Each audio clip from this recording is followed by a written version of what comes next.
खुश आमदीद। आज हम कुछ ऐसी टेक्नोलॉजीज़ के बारे में बात करने वाले हैं जिनके बारे में हम में से अक्सर लोग नहीं जानते, लेकिन इनकी वजह से ही हमारा इंटरनेट इतना काबिल भरोसा है। ये समझें कि ये इंटरनेट की दुनिया के वो गुमनाम हीरो हैं जो पसे पर्दा रहकर सब कुछ संभालते हैं।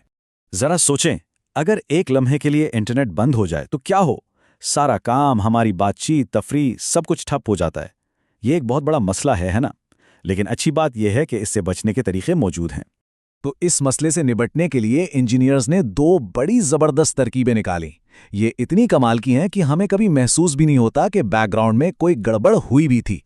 चलें देखते हैं कि ये क्या है। तो सबसे पहले बात करते हैं रिडंडेंसी की, जिसे हम एक तरह से फैंटम राउटर भी कह सकते हैं। सबसे पहला चैलेंज ये था कि अगर नेटवर्क का मेन गेटवे यानी जो हमारा मरकजी राउटर है वो काम करना छोड़ दे तो क्या होगा। इसे टेक्निकल जबान में सिंगल पॉइंट ऑफ फेलियर कहते हैं। मतलब एक ऐसी जगह जहां खराबी हुई तो सब कुछ गया। जरा इस मसले की संगीनी का अंदाजा लगाएं। फर्ज करें एक बड़ी कंपनी है जहां 5000 कंप्यूटर्स एक ही गेटवे राउटर से जुड़े हैं। अगर वो राउटर खराब हो जाए तो आईटी टीम को हर एक कंप्यूटर पर जाके नए राउटर की सेटिंग्स डालनी पड़ेंगी। ये तो एक डरावना ख्वाब है, लेकिन इसका एक बहुत ही जबरदस्त हल है, एक वर्चुअल एड्रेस। तमाम कंप्यूटर्स इस ख्याली एड्रेस से जुड़ जाते हैं और पर्दे के पीछे राउटर्स की एक पूरी टीम उस एड्रेस को संभाल रही होती है। अच्छा, तो इस टेक्नोलॉजी को एक खास नाम दिया गया है, फर्स्ट हॉप रिडंडेंसी प्रोटोकॉल या FHRP। इसे ऐसे समझें कि यह बहुत से राउटर्स की एक टीम है जो मिलकर ऐसे काम करती है जैसे वो सिर्फ एक ही कभी ना खराब होने वाला सुपर राउटर हो। तो ये काम कैसे करता है? बहुत ही आसान तरीके से। एक राउटर एक्टिव होता है, यानी सारा काम वही कर रहा होता है, और दूसरा राउटर स्टैंड बाय पर चुपचाप खड़ा इंतजार करता है। जैसे ही एक्टिव राउटर में कोई मसला आता है, स्टैंड बाय राउटर को फौरन पता चल जाता है और वो पलक झपकते में बिना किसी को बताए सारी जिम्मेदारी संभाल लेता है। ट्रैफिक यूं चलता रहता है जैसे कुछ हुआ ही नहीं। और बस इसी तरह हमारा इंटरनेट कनेक्शन टूटने से बच जाता है।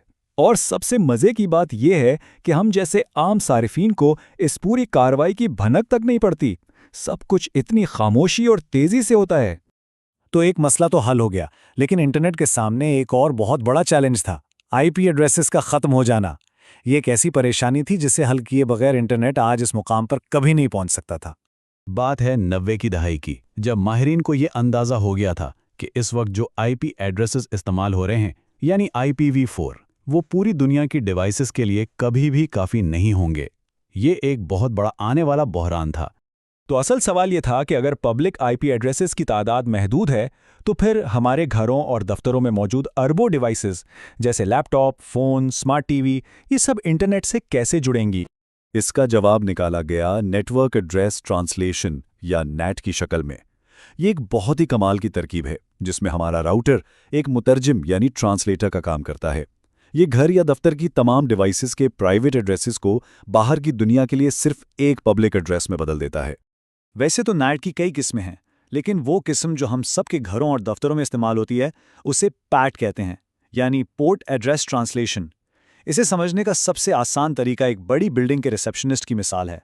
देखें, बिल्डिंग का एड्रेस तो एक ही होता है, लेकिन रिसेप्शनिस्ट को पता होता है कि कौन सा खत या पार्सल किस कमरे या एक्सटेंशन नंबर पर पहुंचाना है।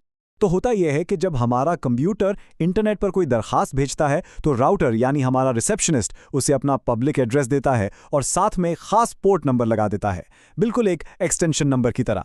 जब वेबसाइट से जवाब आता है तो वो बिल्डिंग के एड्रेस और इसी एक्सटेंशन नंबर पर आता है।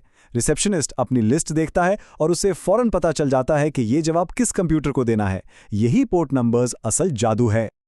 और ये निज़ाम कितना ताकतवर है, इसका अंदाज़ा इस बात से लगाएं कि सिर्फ एक पब्लिक IP एड्रेस और मुख्तलिफ पोर्ट नंबर्स को इस्तेमाल करके तकरीबन 64,000 अलग अलग कनेक्शंस एक ही वक्त में चलाए जा सकते हैं। सिर्फ एक एड्रेस और हज़ारों कनेक्शंस, ये वाकई कमाल है। तो आखिर में इन दोनों टेक्नोलॉजीज़ को जोड़कर देखते हैं कि ये हमारी डिजिटल ज़िंदगी के लिए इतनी अहम क्यों हैं। तो खुलासा ये है, FHRP हमें राउटर की खराबी से बचाता है, एक ऐसा बैकअप सिस्टम देकर जो हमेशा तैयार रहता है, और दूसरी तरफ NAT ने IP एड्रेसेस की कमी का मसला ही ख़त्म कर दिया, जिसकी वजह से इंटरनेट अरबों लोगों तक फैल सका। ये दोनों मिलकर वो गायब हिफाजती जाल बनाते हैं जो हमारी डिजिटल दुनिया को मजबूत और मुस्तहकम रखता है।